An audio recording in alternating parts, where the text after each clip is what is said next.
Hi, எல்லாருக்கும் வணக்கம்.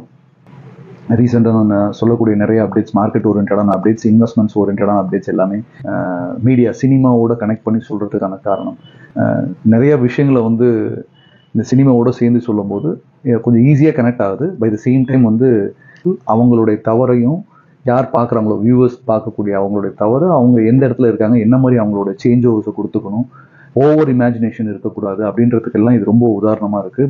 By the same time இது ரொம்ப ஹெல்ப்ஃபுல்லாக இருக்குது இந்த சினிமா அப்படின்றது. ரீசெண்டாக நான் பார்த்த படம் மெய்யழகன்ற படம் வந்து பார்த்திங்கன்னா ரொம்ப அருமையான ஒரு படைப்பு. ஃபார் எக்ஸாம்பிள் வந்து ஒவ்வொருத்தரும் தமிழ்நாட்டில் இருக்கக்கூடிய ஒவ்வொருத்தரும் போய் தேட்டர் ஏறி பார்க்க வேண்டிய ஒரு படம். பட் ஆனால் அது நடந்ததா அப்படின்னு கேட்டிங்கன்னா நடக்கலை. காரணம் என்ன அப்படின்னா, பெரிய பெரிய ஸ்டார் வேல்யூஸ்க்கு இருக்கக்கூடிய ஒரு பெரிய இது வந்து அந்த படத்துக்கு கிடைக்கல. இது வந்து பார்த்திங்கன்னா மக்களுடைய தவறா இல்லை அதை ப்ரொமோட் பண்ணணும்னு நினச்சவங்களுடைய தவறா அப்படின்னு சொல்லி பார்த்தீங்கன்னா ரெண்டுமே கிடையாது. இந்த நடுவில் இருந்த ஒரு மீடியா, சோஷியல் மீடியா அப்படின்ற ஒரு செக்டார் வந்து இந்த படத்துக்கு பெரிய லெவலில் ப்ரொமோஷன்ஸ் எதுவும் கொடுக்கல.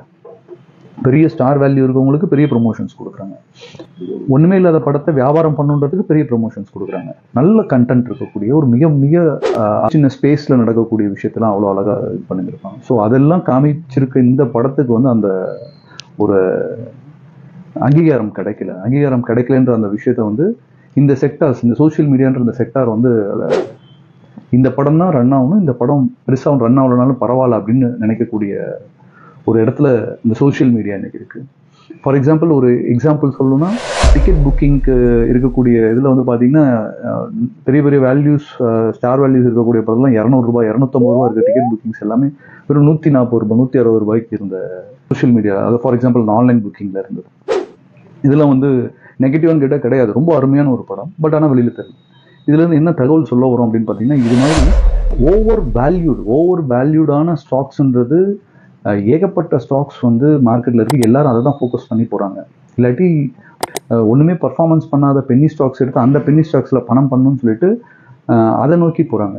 இந்த மாதிரி நல்ல ரிட்டர்ன்ஸ் தரக்கூடியது, கேரண்டட் ரிட்டர்ன்ஸ் தரக்கூடியது ஒரு படம் வந்து ஃபீல் குட் மூவின்றது எப்படி நம்ம எடுத்துக்கிறோமோ அது மாதிரி கேரண்டடாக ரிட்டர்ன்ஸ் தரக்கூடிய விஷயங்கள் நிறைய இருக்கும்போது அதை யாரும் எடுத்துக்கிறது இல்லை.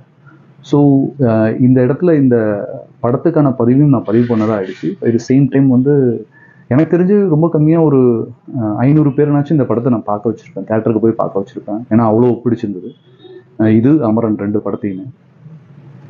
அது இல்லாமல் இன்றைக்கி ஓடிடி பிளாட்ஃபார்மில் பார்க்குறவங்களெல்லாம் சொல்லிட்டு இருக்கேன், அந்த படம் பாருங்கள் ஃபேமிலி மேன். அது மாதிரி நிறைய பேர்த்துக்கு இந்த அட்வைஸஸை நான் கொடுக்கறது வந்து பார்த்திங்கன்னா ரொம்ப எளிமையான முறையில் நீங்களும் உங்களுடைய இன்வெஸ்ட்மெண்ட்ஸ், உங்களோட வெல்த்தை க்ரியேட் பண்ண முடியும். அதுக்கான ஸ்பேஸ் நிறையா இருக்குது. ஸோ அந்த மாதிரி ஆப்பர்ச்சுனிட்டிஸை தேடி பெரிய பெரிய இடங்களுக்கு போய் பெருசாக இன்வெஸ்ட் பண்ணணும் அப்படின்லாம் நினைக்காம ரொம்ப சாதாரணமான முறையில் பண்ண பாருங்கள். இதுதான் இந்த இதில் நான் கன்வே பண்ணணும்னு நினச்சது. வேறு ஏதாச்சும் இது ஓரியன்டாக ஏதாச்சும் டவுட்ஸ் இல்லைன்னா கண்டிப்பாக ரைஸ் பண்ணுங்கள். தேங்க்யூ.